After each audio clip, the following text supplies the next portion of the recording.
इसरो ने रचा नया कीर्तिमान। इसरो के इस तूफान के आगे उड़ जाएंगे एलन मस्क। इसरो ने बनाया ऐसा रॉकेट तकनीकी जिसे बनाने में स्पेस एक्स भी हो गया था फेल। भारत बना अंतरिक्ष दुनिया का बड़ा खिलाड़ी जिसके आगे नतमस्तक हुआ नासा। दरअसल दोस्तों, इस समय भारत अपने स्पेस सेक्टर में बड़ी तेजी के साथ आगे बढ़ रहा है और ये सब भारत की आत्मनिर्भरता की वजह से संभव हो पा रहा है। इसरो में जब से प्राइवेट कंपनियों की एंट्री हो गई है उसके बाद से इसरो अंतरिक्ष की दुनिया में नई क्रांति ला दी है। अब तो आलम यह हो गया है कि इसरो फ्यूचरिस्टिक सोच रखने वाले एलन मस्क का भी बाप बन गया है। एलन मस्क की कंपनी स्पेस एक्स से भी आगे निकल गया है। अभी तक जिस बात को लेकर एलन मस्क को डर था, इसरो ने वो सच कर दिया है। अब भारत अंतरिक्ष की दुनिया का बड़ा खिलाड़ी बन गया है जिसके आगे नासा भी नतमस्तक हो गया है। दोस्तों, 2022 में हम सब ने इसरो का अंतरिक्ष में जलवा देखा ही था कि किस तरह प्राइवेट कंपनियों का सहारा लेकर इसरो ने अंतरिक्ष में अपना परचम लहराया था। हाइपरसोनिक रफ्तार से चलने वाले रॉकेट विक्रम एस का सफल परीक्षण कर डाला था और ये सब private space company Skyroot और अग्निकुल कॉस्मोस की वजह से संभव हो पाया था, जिसके बाद से भारत ने बैक टू बैक अंतरिक्ष की दुनिया में अपना नया कीर्तिमान स्थापित करता गया। लेकिन सबसे खुशी की बात तो यह है कि इसरो ने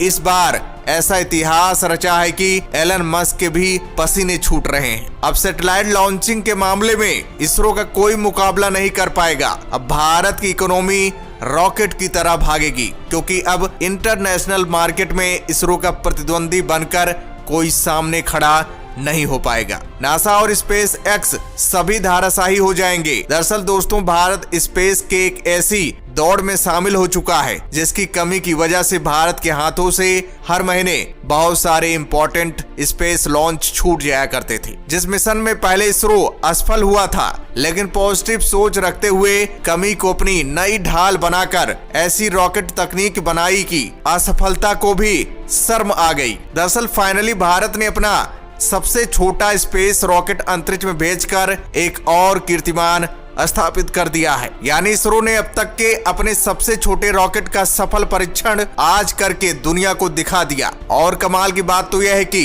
इस एक्सपेरिमेंटल लॉन्च के जरिए 3 माइक्रो और nano satellite lower earth orbit में स्थापित किए गए, जिनमें से एक अमेरिकन सैटेलाइट भी शामिल था, यानी अमेरिका का जानूस 1 सैटेलाइट। इसके अलावा भारतीय स्पेस कंपनी स्पेस किड्स का आजादी सेट 2 सैटेलाइट शामिल था। अभी तक इसरो के पास छोटे सैटेलाइट लॉन्च करने के लिए PSLV के अलावा कोई और दूसरा ऑप्शन नहीं था। इसरो के हर एक मिशन के लिए तैयारी करने में कम से कम 6 महीने का वक्त लगता था, जिसकी वजह से लॉन्च के बहुत से कॉन्ट्रैक्ट स्पेस एक्स जैसी दुनिया की कई कंपनियां छीन कर ले जाया करती थी। भारत के पास अभी तक ऑन डिमांड सैटेलाइट लॉन्च करने के लिए कोई भी स्पेस व्हीकल मौजूद नहीं था और पिछले कुछ सालों में माइक्रो और नैनो सैटेलाइट का इस्तेमाल कई गुना बढ़ा है। इसी को देखते हुए इसरो ने SSLV का डेवलपमेंट किया, यानी SSLV D2 बना डाला और अब इसरो चाहे तो हर महीने कम से कम 2 मिशन लॉन्च कर सकता है, क्योंकि सफल परीक्षण ने साबित कर दिया कि इसरो SSLV को केवल 10 से 15 दिनों के अंदर लॉन्च करने के लिए तैयार कर सकता है। एक बात और आपको बता दें कि इससे पहले पिछली साल 7 अगस्त को इसी रॉकेट से 2 सैटेलाइट छोड़े गए थे। EOS-02 और आजादी सेट थे, लेकिन आखिरी स्टेज में एक्सेलेरोमीटर में गड़बड़ी होने की वजह से दोनों गलत ऑर्बिट में पहुंच गए थे। लेकिन पहली बार इस रॉकेट की लॉन्चिंग में इसरो को बड़ी सफलता मिली है। जानकारी के लिए बता दें कि SSLV का इस्तेमाल छोटे सैटेलाइट्स की लॉन्चिंग के लिए होता है। ये एक स्मॉल लिफ्ट लॉन्च व्हीकल है जिसके जरिए धरती की निचली कक्षा में 500 kg तक के सैटेलाइट्स को निचली कक्षा यानी 500 किलोमीटर से नीचे या फिर 300 किलोग्राम के सैटेलाइट को सन सिक्रोनस ऑर्बिट में भेज सकते हैं। इस ऑर्बिट की ऊंचाई 500 किलोमीटर के ऊपर होती है। SSLV की ऊंचाई 34 मीटर है।